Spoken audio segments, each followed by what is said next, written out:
Well, hello there, I'm Pagan Pride, this is Selfish Instinctive, and welcome back to the channel, and episode 4 of Star Trek Resurgence.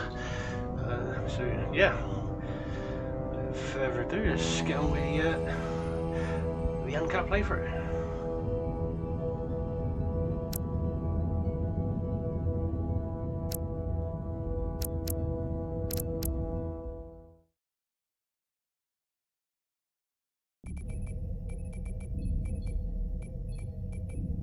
Gravitational harmonics failing to resolve. Warp bubble stability degrading. Increase output to maximum.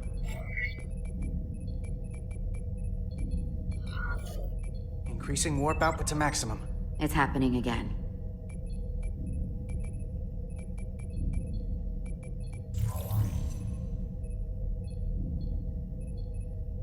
It is evident that presently, the Resolute cannot achieve warp propulsion. Since our diagnostics rule out any problems with our warp systems or anything about the ship, the problem appears to be the fabric of space itself. Space itself? You're saying something about this region of space prevents warp travel? Prevents it, or can't sustain it. However improbable, that appears to be the case. The storm didn't stop us from leaving space dock and traveling here. But could it still be causing this interference with warp travel? We must follow sound investigatory principles. Do not let an assumed conclusion drive your analysis. Sometimes we need a little inspired thinking, Mr. Chovak. Captain Solano is on his way back from the negotiations, and I want to have some answers for him when he gets here. Indeed. Given the facts at hand, we may be able to deploy subspace probes around the ship to construct a clear picture of the phenomenon. Around the ship. I'll prep a shuttle.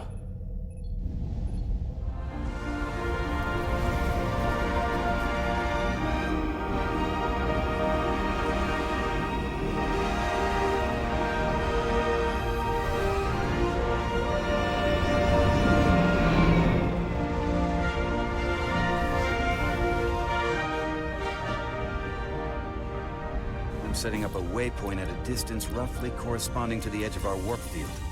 When we get there, I'll deploy the first probe.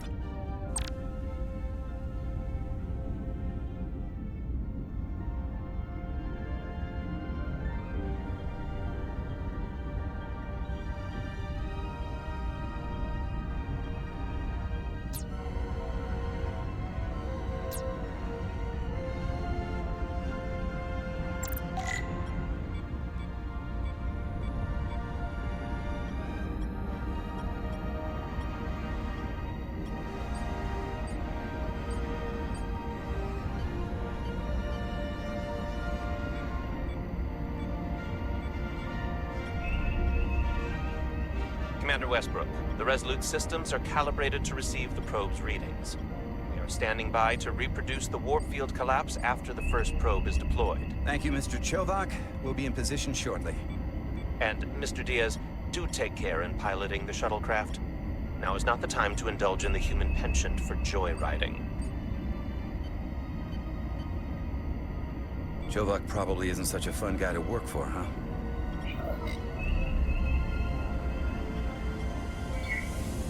Nah, Lieutenant Commander Chovak's not so bad. You know, once you get used to him. And, I've learned a lot working under him. I have a feeling I'm going to have to work harder to be a political animal like you, with this new first officer coming aboard.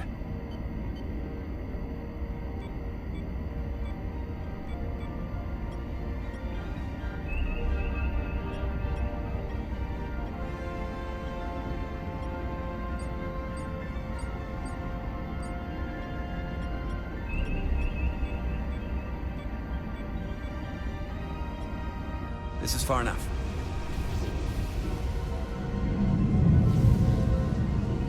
Transporting the first probe into position.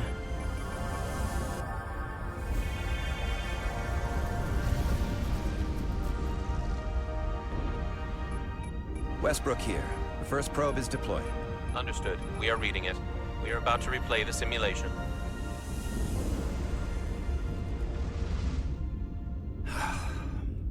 Problem? I just can't get a handle on her. Commander Rydek.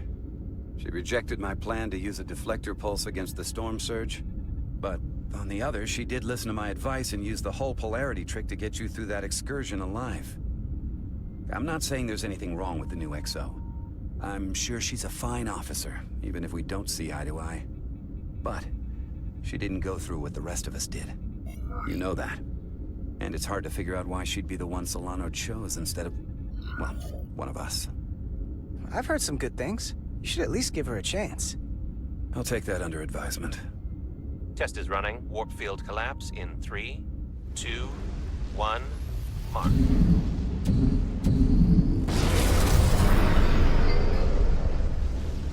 Whoa. All right, that is definitely a problem with the fabric of space. We need to get another probe out there.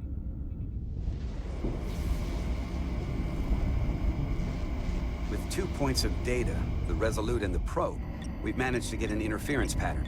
I'm setting a waypoint to a particularly strong area of interference. We'll deploy the second probe there.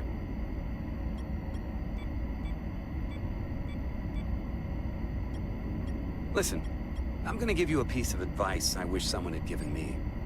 Make sure you're never just one thing. And don't get so focused on what's in front of your face that you lose sight of the big picture. Before Rydex showed up, the captain pulled me into his ready room and told me he didn't think I had the people skills to be first officer. What a load of crap. I mean, if he'd said that about Chovak, sure. Is that why you're being so friendly to me? Politics?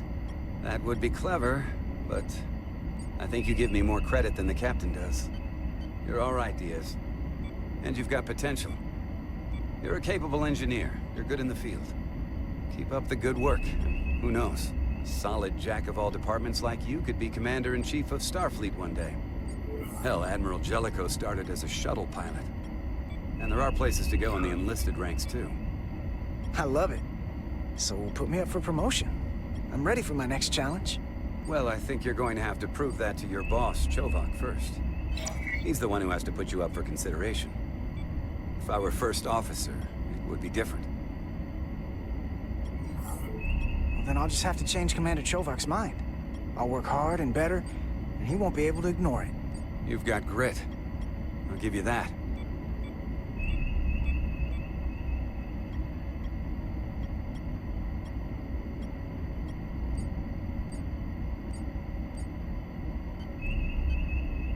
Here. This is close enough. Stop the engines. Deploying the probe. Westbrook to Commander Chovak. We're ready for another sampling of data. Very good. Running the simulation again. Warp field collapse in 3, 2, 1, mark. There it is again. I saw it. It seems to be directional. Well, what about the scans? Anything?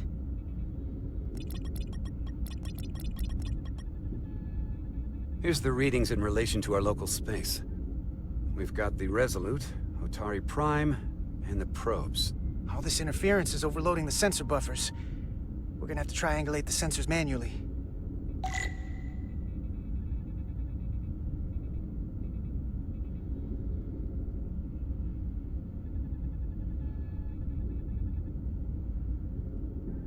We got something. These markers indicate peaks in the gravimetric interference patterns. Let's see if I can find some more.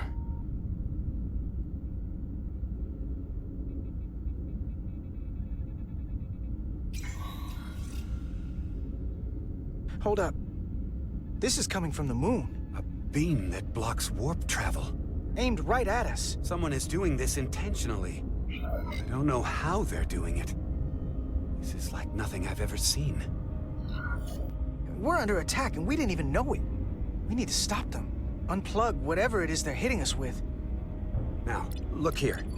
It's our current readings of the ion storm. These concentrations, they line up with the interference pattern.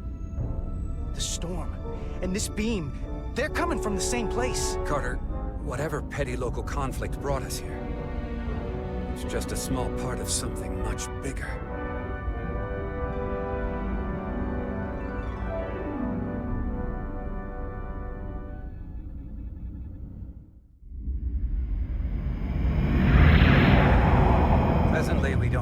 explanation for how they're doing this. One thing is clear. This is no fluke. Thank you, Mr. Westbrook. I want a full briefing when I'm back on board. Solano out. A targeted weapon that inhibits warp travel. Coming from the moon Tau. That would explain the difficulties my shuttle encountered. More importantly, the tenor of the Hotari during the negotiations. And here I thought the Illidians would be the problem. Coming to peace talks in a warship. This wasn't supposed to be so complicated. We're right to be worried. If they're targeting the Resolute and we can't go to warp, that effectively leaves us at their mercy. Which puts us in a rather difficult position. Especially if they have more tricks up their sleeve. Tylus, the Hotari representative, said she thought they found something in the mines. Galvin and Sidron brought it back to the palace, but they're keeping it under tight security. She's going to investigate it. I gave her my tricorder. I expect she'll contact us soon. You found an ally. Why would Tylus help us? Go behind her people's back? It's a fair question, considering. She's worried that her people are being dragged into something that isn't going to end well for them. She's trying to save them. That may be true. She's certainly more likely to help than the other Hotari we've met.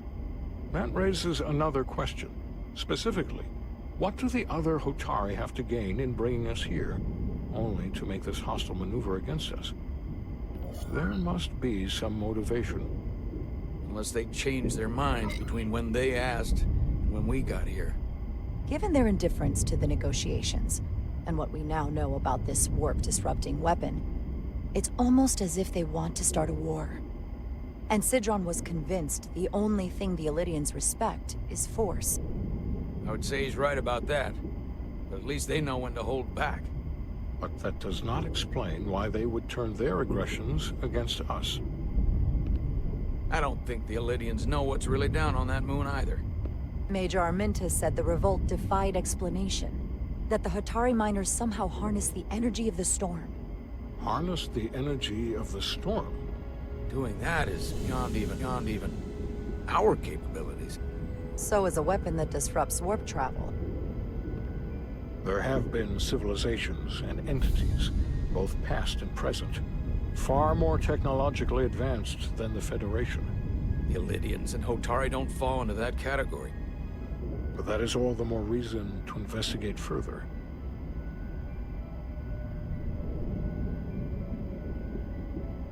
Commander Rydek, sorry to interrupt. We've received an urgent call from Hotari.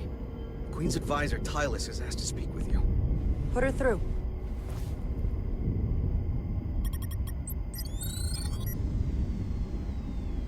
Galvin and Sidron are still with the Queen.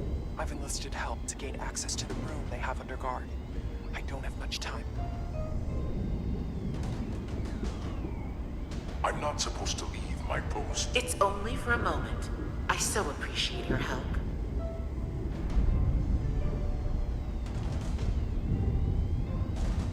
I found something. I'm sending you a scan.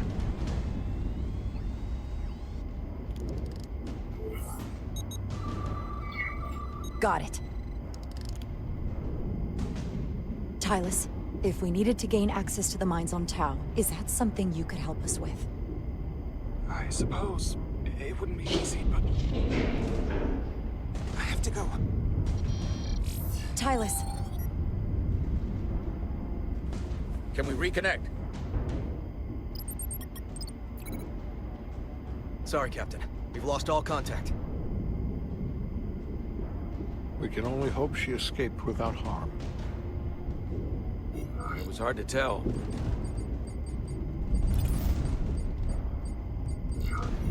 I'm the one who got her into this. If something happens to her, it's my fault. She's one of the Queen's closest advisors. I'm sure she'll be fine.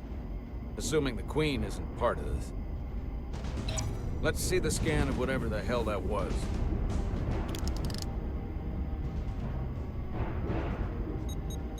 Tylus suspects this came from the mines on Tau. It appears to be of ancient origin, but the markings are unfamiliar. We can run a full analysis when we get back to the Resolute. But if this came from the mines, then it might be the key to how they got the upper hand against the Illydians. Then we have to go into the mines. The Federation would not allow that. We're, after all, sent here to be a neutral party in a peace negotiation. However, we could demonstrate that the Hotari have acted in bad faith, which would enable us to investigate the mines on Tau with full justification. But of course, we would need conclusive proof before taking action. Otherwise, it could put us in a difficult position. Whatever this artifact is may be proof enough. At least to satisfy the Federation. Especially if we can show the Hotari are controlling the warp disruption. And targeting the Resolute.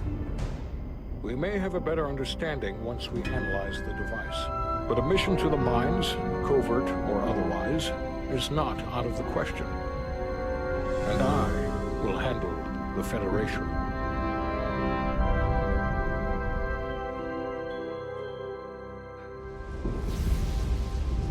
As I was telling Carter, I want all the data I can get on this warp problem. And the negotiating team's shuttle has been recording data all the way back from Hotari. Even better than our probes. So pull the sensor and engine ISOs from the Melville when it sets down. Will do. I'll join you and Shovak down in engineering to run another analysis after the briefing.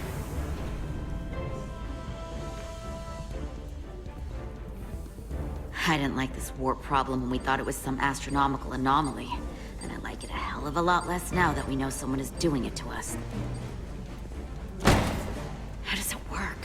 What do we even do about it? What do you say we pull these chips and find out?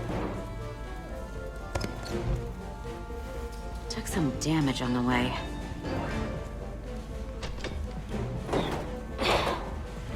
That ionic interference scored the hull plating. Might be some micro welds. Let's try pulling together. All right. 3, 2, 1. It won't budge. Gotta be the storm damage. We need to... Welcome back. Any excitement down on the surface? Excitement? No. Nothing like that. Hey, can you hand me the EJ7 interlock? From the toolbox. I don't know what that is. Not much use for one on a security detail, huh? Carter? Yeah, I'll get it.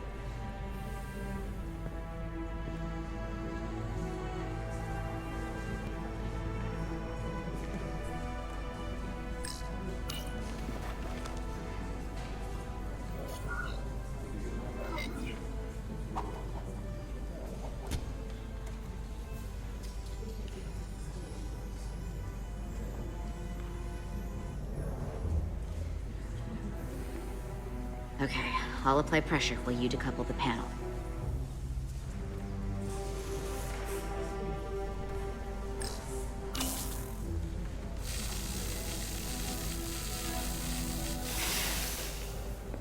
Here, I'll help.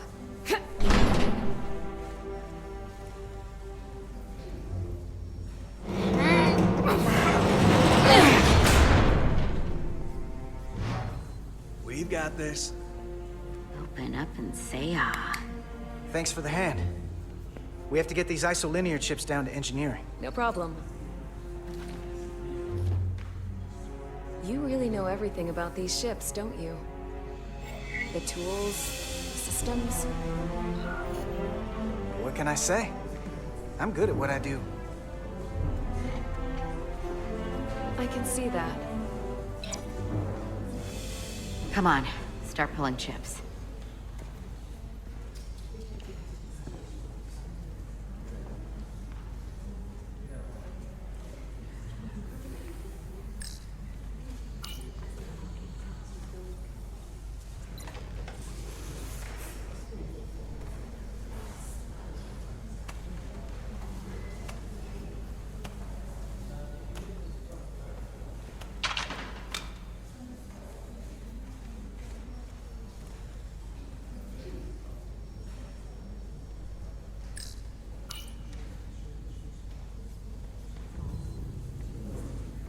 What's this? Some kind of crystal formation?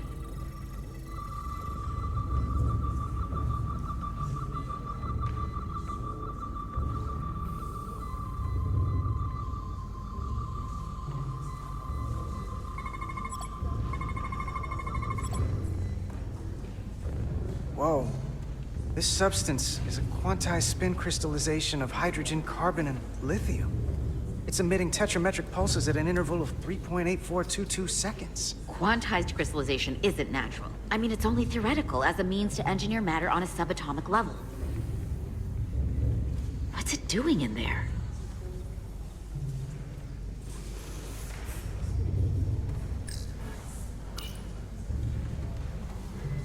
Wait. Regulation 364, subsection 9. What? Regulation 364, subsection 9 orders that in the case of an unknown foreign substance infiltrating a sealed system, it will be placed in secure confinement before further examination.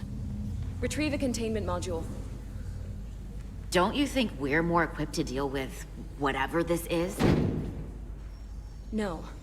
Before anything else, this is a security issue. You don't even know what this is. Which is why we need to study it. Once it's contained. This is another piece of the puzzle we're trying to put together. We should be investigating it. And you can. In the containment lab. But protocol is protocol. I can't make an exception. Not even for you two.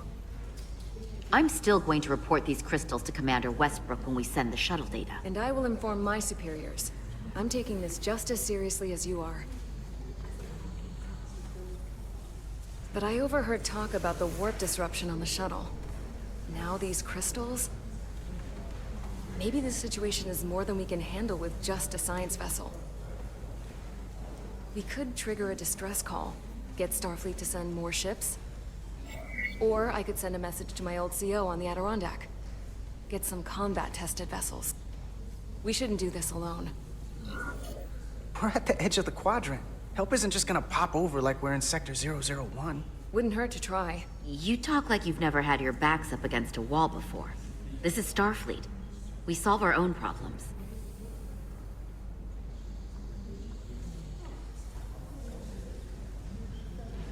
Okay, stand back.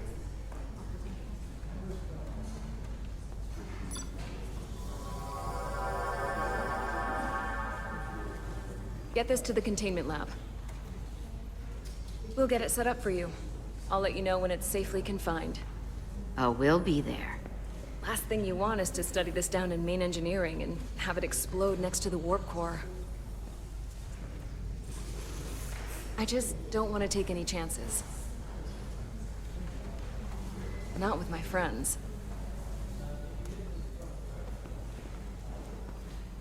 You and Miranda seem to be back to normal. But she was a little off. I think this whole situation has her spooked. Maybe she knows more than us? Or it's because this is all happening so fast? But she usually doesn't scare easy. Yeah, there was something a little off about her. Like that talk about sending a distress call? That was pretty out there. She was probably just thinking out loud. I'm sure she'll come to her senses. This mission has enough complications stacking up. Now, we'll get through it.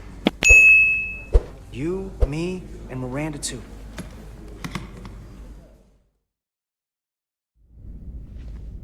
Commander Rydek was able to work behind the scenes during the negotiations and made contact with a representative from the Hotari delegation named Tylus. She mentioned an unusual artifact of unknown origin being held under tight security within the Hotari Palace, which she believes came from the mines on Tau. Now, this artifact might have a connection to the revolt, to the storm, and to the warp disruption we now know has been targeted at the Resolute. Commander Rydek, if you want to take it from here. Of course. Tylus managed to infiltrate the heavily guarded location within the palace and sent us these scans using my tricorder. It appears to be some sort of control panel, possibly connected to the warp disruption weapon originating on Tau. Of particular interest is this symbol, which we couldn't identify the origin of. The Federation database has records from a vast number of civilizations. If anyone from Starfleet has come across this before, the system should recognize it. Cross-referencing with Federation records. Displaying symbols from Federation database with a 90% probability of match or higher. Select a symbol to further analyze.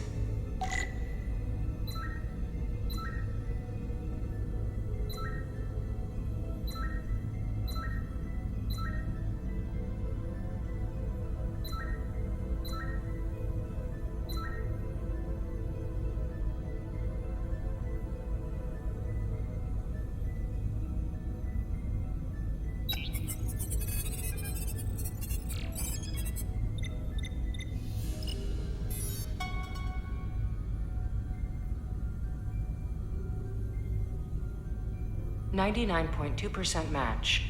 Got it.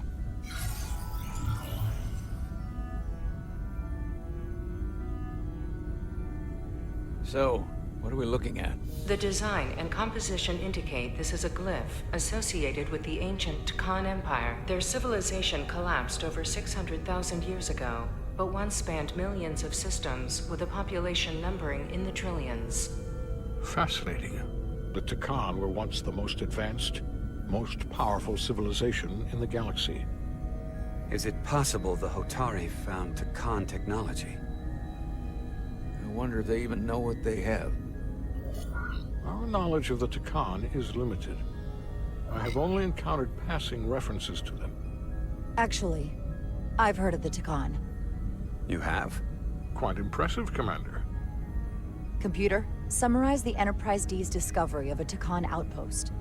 On stardate 41386.4, the USS Enterprise D, under the command of Captain Jean-Luc Picard, discovered a Takan outpost in the Delphi Ardu system. According to the mission summary, an unbreakable energy-draining field was deployed against the Enterprise and a Ferengi ship. The Enterprise was only able to escape after negotiating their release with an entity known as Portal 63, Guardian of the Takan Empire. Unbreakable energy draining field. It starts to make sense. What else is there? There's a lot here.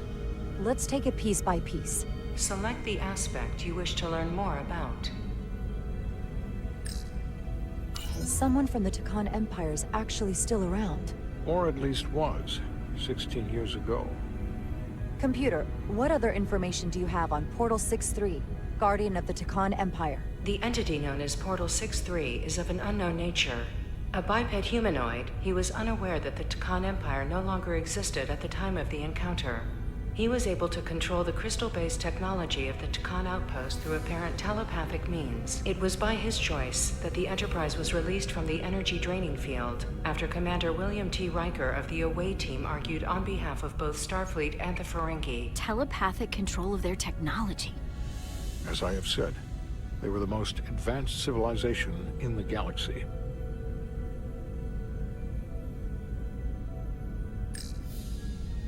What sort of planet is Delphi Ardu 4? Delphi Ardu 4 is an M-class planet, a barren rocky world with little to no vegetation and frequent ion storms.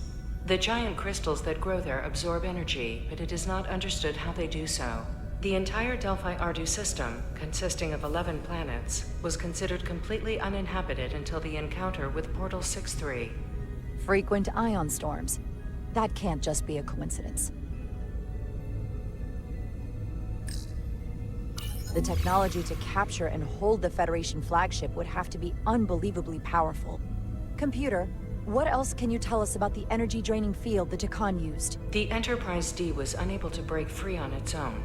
The precise nature of the technology was never fully understood.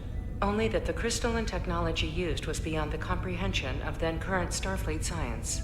The engineering team found a quantized spin crystal formation in the shuttle you took to Hotari. They registered tetrametric radiation coming from it. We have Takan technology on board right now? We might. I'll run a full analysis in the containment lab.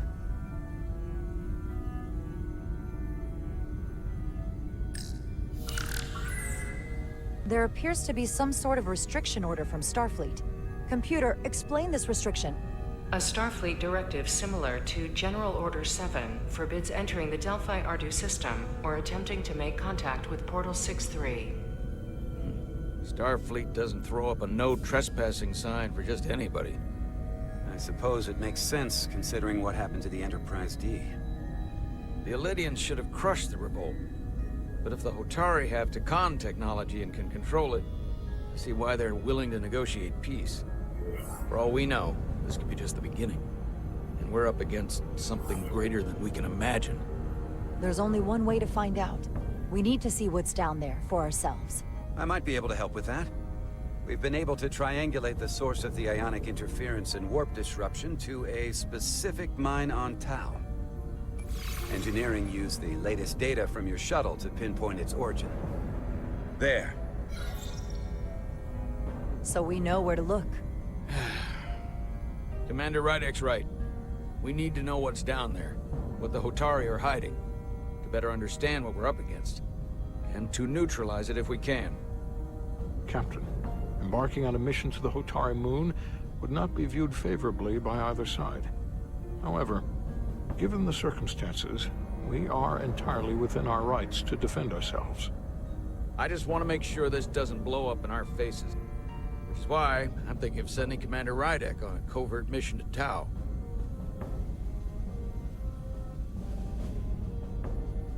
Assuming you're up to the task. It would require absolute secrecy. And obviously, it's not without risk. I'm ready for action, Captain. Just say the word and I'll be there. I'll admit, I wish I could go myself. I'm hoping Tillus can accompany you. The priority is to avoid detection. It's a calculated risk. The last thing we need is to get caught and then blamed for violating our neutrality and aggravating an already tense situation. We can't afford any mistakes, which is why I've chosen you. Tillus will be essential to my success. Not only her knowledge of the mines, but her ability to gain access, particularly now that we know which mine we need to get into. Make sure she understands the need to keep this covert. She's not going to want her people to know about this. Get in touch with Tillus and make the necessary arrangements as discreetly as possible. Bridge to Captain Solano. The Elydians have moved additional ships to the edge of the Hotari system. Current heading is straight for the homeworld. Understood. It would seem we no longer have the luxury of waiting. In that case, may I suggest you and I return to Hotari Prime? Doing so will provide Commander Rydek as much time as possible to complete her mission. Agreed. We'll hail the Queen's delegation from my ready room. We all know what we need to do. Dismissed.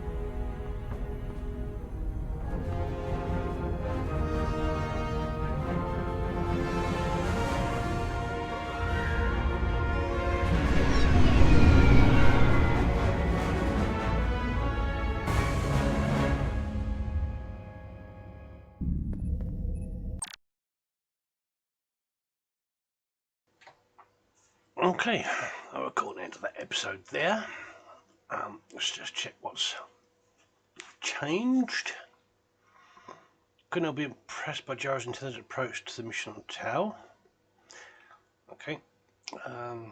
Brodosian was awestruck by Jara's fearlessness when discussing how to address the Atari fleet threat. Master Spock thought Jara could be more forthcoming, which was old. Westbrook respected Jara's inclination to protect the crew. That's old. That's old. That's old.